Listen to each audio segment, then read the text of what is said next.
patriotism, faith, national unity, education, fiscal responsibility, civility, the values that define America. Fascinating stories and talks from America-loving patriots dedicated to preserving freedom, opportunity, and justice. Welcome to the Friends and Fellow Citizens podcast.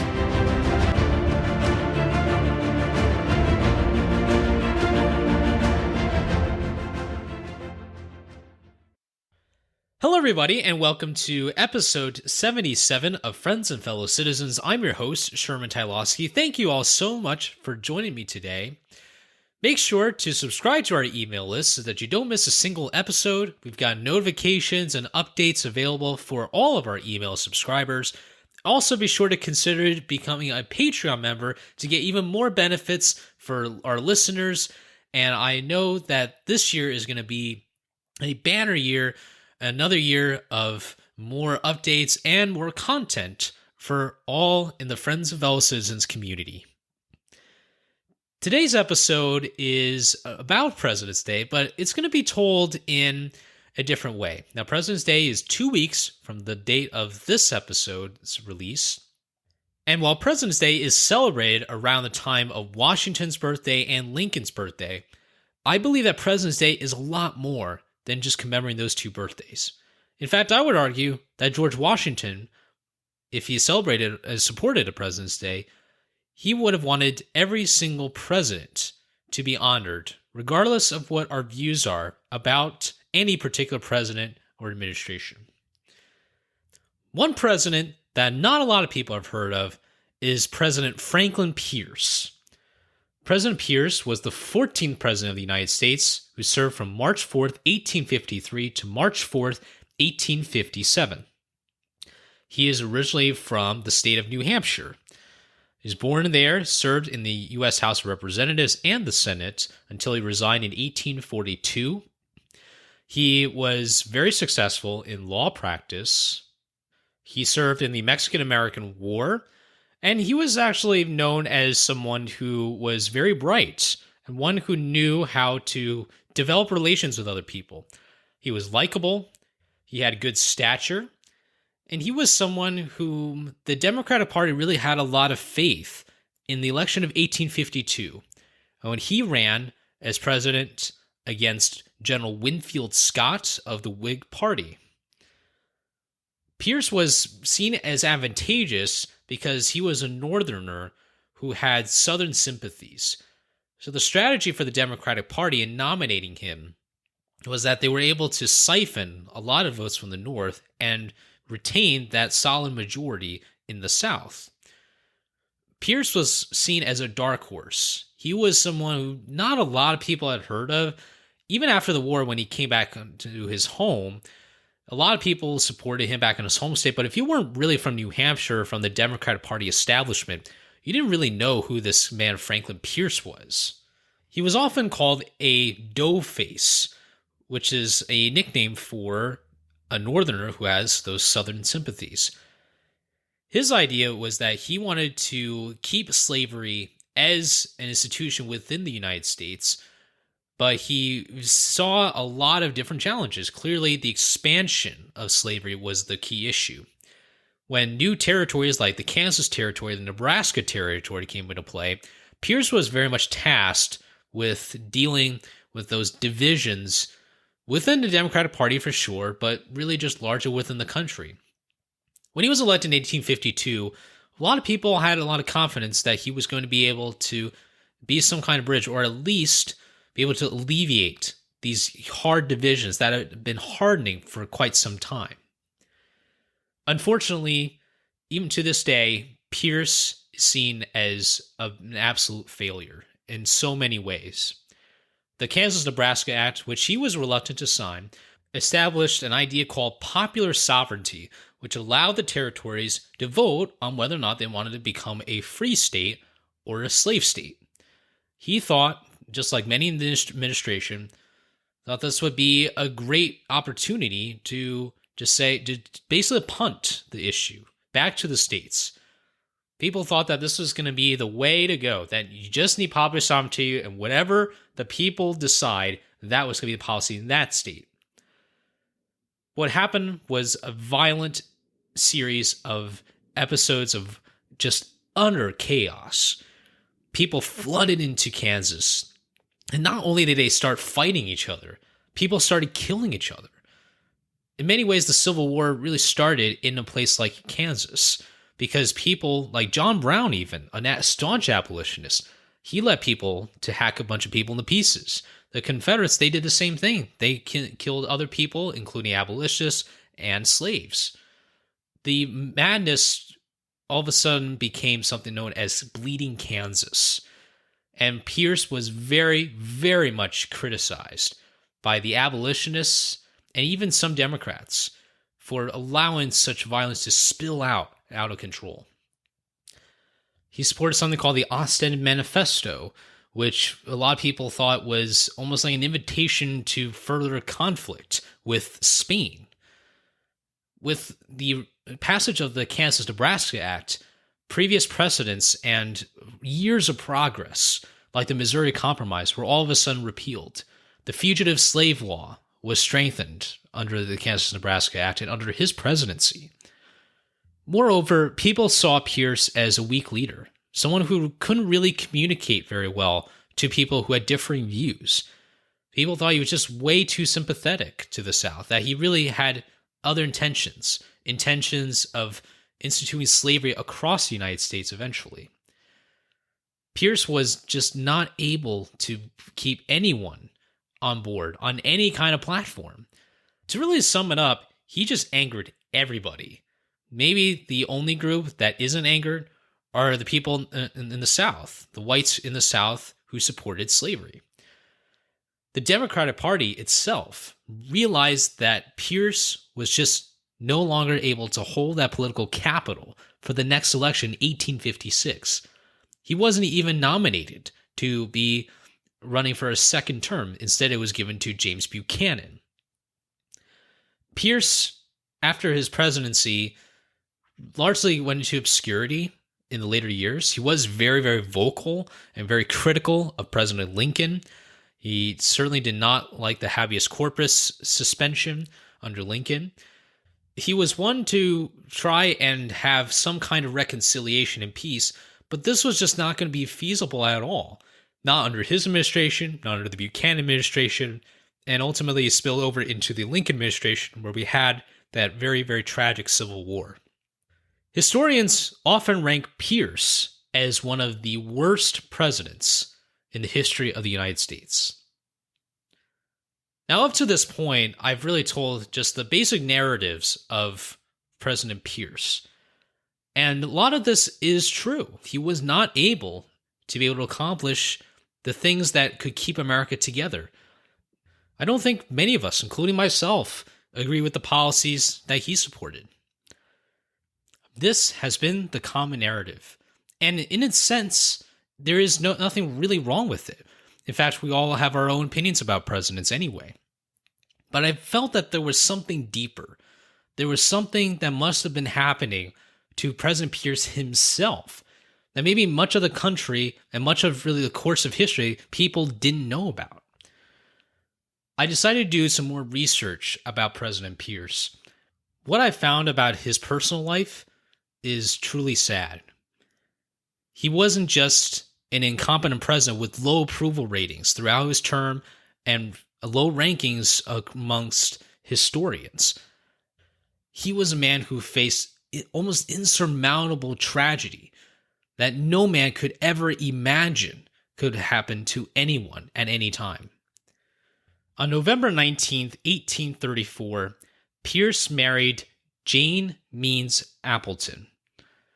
Appleton was a daughter of a congregational minister named Jesse Appleton.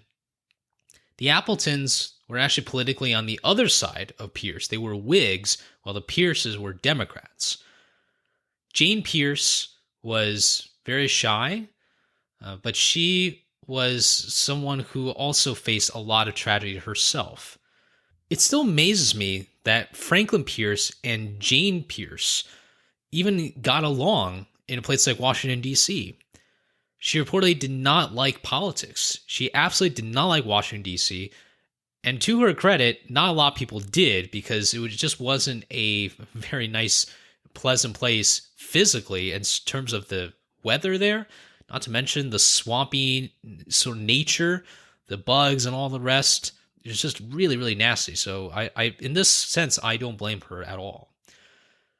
But this really caused a lot of friction between Franklin Pierce and Jane Pierce, especially when they had to move to the White House after Pierce was elected.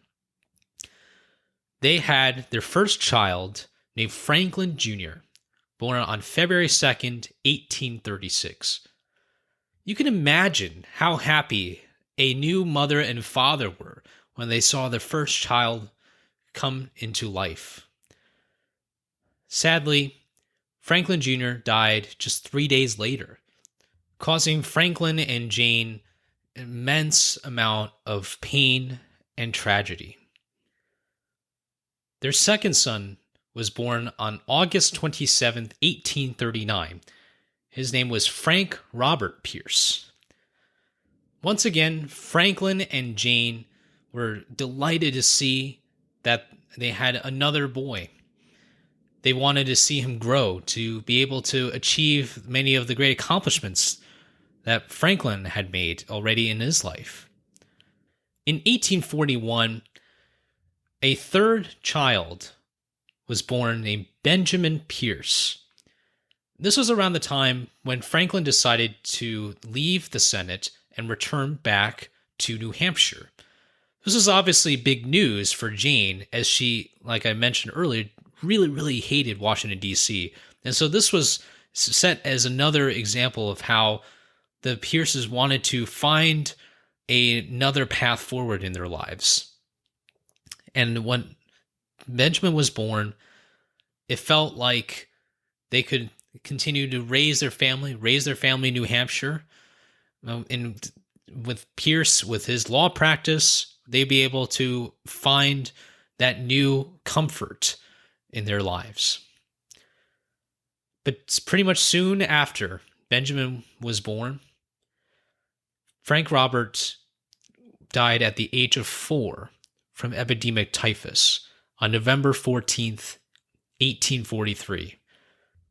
One can just only imagine how devastated Jane and Franklin were when they heard of the passing of their young son.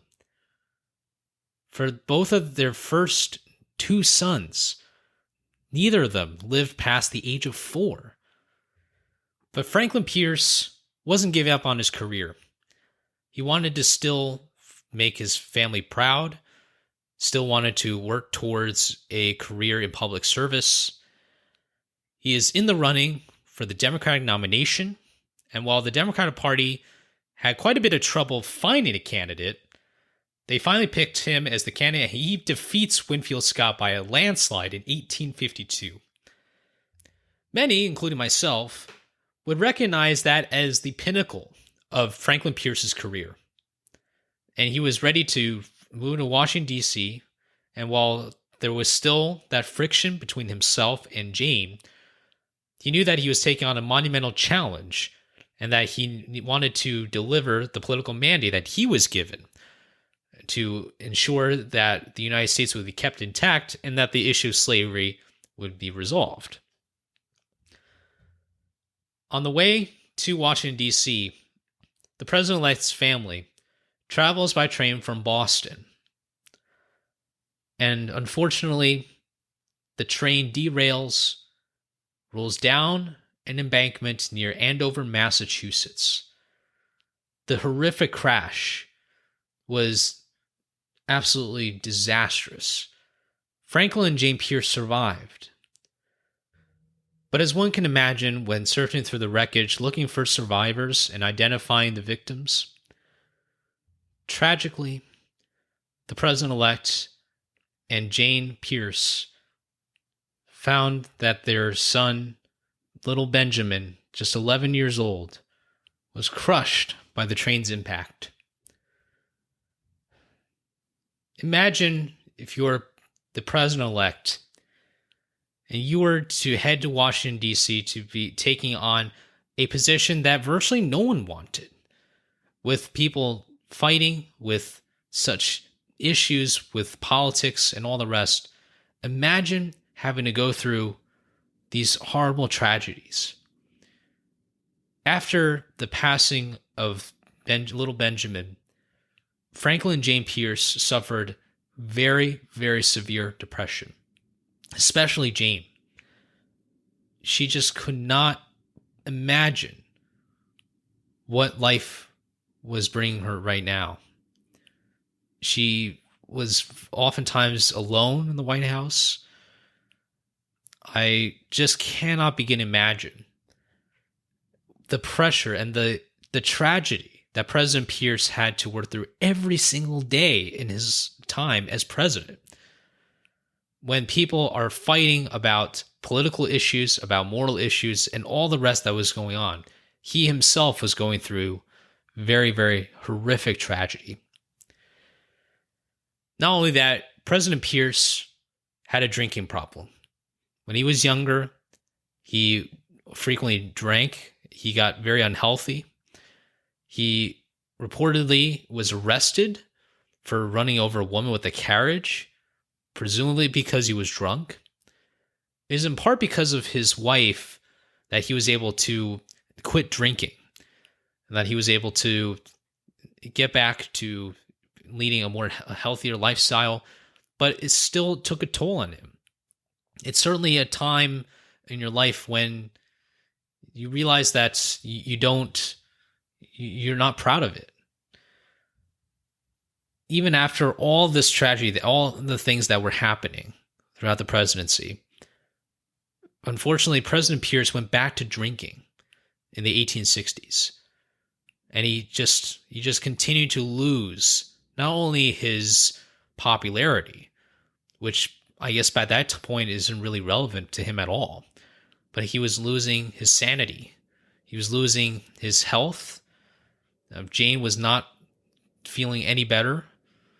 And it's just, when he passes away in 1869, I can't even begin to describe how someone could go through all this tragedy and be able to still every single day show up to work and to try and make the country a little bit better than it was before. Now, as I'm telling you a bit about this different side of President Pierce, compare that to the previous narrative I just mentioned. How big of a contrast do you feel when it comes to hearing the political accomplishments and the career of someone and juxtaposing that with the personal tragedies that president went through? Now, again, this does not mean that we need to agree with President Pierce's policies. I made that very clear earlier on. But after learning about some of this, learning about what President Pierce himself was going through, I do think it was also a story of just utter courage. So often, I think it's easy for people to say, well, why can't the president just do this? Why can't the president just do that? Why can't he just change that policy? And it might be true. It might be true that the president should have done something different. But the real question, and in this case about President Pierce, which is how many of us truly would have done far better than he did if we were in his shoes? How many of us were realistic enough to be able to see that a civil war was going to happen and Abraham Lincoln was going to come in and he was going to be able to keep this country united? No one at that time could ever have witnessed that. And so it's not easy for us to just say that everything that he did was just absolute bonkers and that he didn't know what he was doing. It's possible that there were things that he probably should have known more about. But the key thing about this is that when it comes to President's Day, what is amazing about President's Day is that it's not just about one particular president, like President Washington or President Lincoln or President Pierce, President Polk or President Madison. It is all about the people who occupy that office. That's the real key thing here, is to recognize the office of the presidency is always going to be far bigger and more significant than any one individual or any one election. And it's about honoring that office that really brings people together. We don't have to agree on what we think about President Lyndon Johnson's war on poverty. We don't need to agree necessarily on President Lincoln's suspension of habeas corpus. But the key thing is to be sure to learn all the aspects of a president and understand that there are certainly some things that I think should be kept private, especially when a president is still serving. However, when we flip through the history books and we read about presidents like President Pierce, like President Buchanan, who I would argue was actually worse in terms of the policies, in terms of what he did, and the fact that the Civil War, in many ways, the run-up occurred mostly during the presidency of Buchanan. What I find very fascinating about President Pierce is that although he was not super outspoken about his personal life, he still kept going. He could have resigned. That's one of the things. And not to say that he should or shouldn't resign in that position, but he chose to carry on and finish that term, that long 4 years. And that in itself, I think, is a remarkable achievement. What he had to go through and what the First Lady, Jane, had to go through, no president should ever have to go through. What is interesting in America is that I'm glad to see that most people want the president to succeed because the president's success is our success. But then there are those who launch personal attacks, who just lose their minds, essentially, and don't respect the office at all. And they just want to gain that little political advantage, if you want to call it that. And that's not something that we on this program stand for. We stand for being able to debate policies and legislation. That is how citizenry is supposed to work together and to resolve differences. On this President's Day, on every single President's Day, what I find amazing is that it is really a holiday that honors those who have given a lot to serve and to try and make the country better. People who know me know that I always believe every single president that has stepped into that Oval Office, that has stepped into the White House, has taken that oath, becomes president because they want to make the country better. I'll conclude with a quick quote from none other than Washington's farewell address. And as Washington is explaining his reasoning for delivering this address, here's what he writes. Quote, "The impressions with which I first undertook the arduous trust were explained on the proper occasion. In the discharge of this trust, I will only say that I have, with good intentions, contributed towards the organization and administration of the government, the best exertions of which a very fallible judgment was capable. Not unconscious in the outset of the inferiority of my qualifications, experience in my own eyes, perhaps still more in the eyes of others, has strengthened the motives to diffidence of myself. And every day the increasing weight of years admonishes me more and more that the shade of retirement is as necessary to me as it will be welcome." Unquote. What Washington is essentially saying here is that he went into that office knowing that he wanted to do the best he could, but he admitted that he has potentially fallible judgments on particular issues. That is incredibly humbling for our first president to lay out. And I believe that President's Day very much fits in with this idea that it's not about worshiping a president. A president is not a god. A president is not a deity. A president is a human being, just like each and every single one of us. And if we want to preserve the office of the presidency as an institution, I think President's Day is one of the best ways to celebrate it. I love reading about funny stories about different presidents. Some presidents have very unique backgrounds. I, for one, did not know that Lincoln was a wrestler. I definitely would like to see Lincoln in a WWE competition. I did not know that someone like Andrew Jackson survived an assassination attempt, which if you look at the story, statistically, I don't even know how he beat the odds. Maybe it's just because he was Andrew Jackson, his name Old Hickory. But it's just, these fun stories and fun facts about presidents and what they used to do in their private life and in their career. This is what really makes America special, is when we are able to celebrate the lives and the service of our leaders and recognize that they have various different qualities, that they brought in a quality of some kind of public service and consideration towards others. I think that is very much the essence of what President Day sets. Also, if you note that in the farewell address, there is no mention of the word president. President in itself was a very humble term when Washington and the founders conceived that position for the executive branch.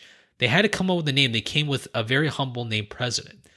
And what's interesting is when Washington leaves out president, it's almost like he knows that when he's speaking to everyone, he's speaking to people, including future presidents, but who are not deviated away from the people through a title, but are actually part of serving for the common good within the nation.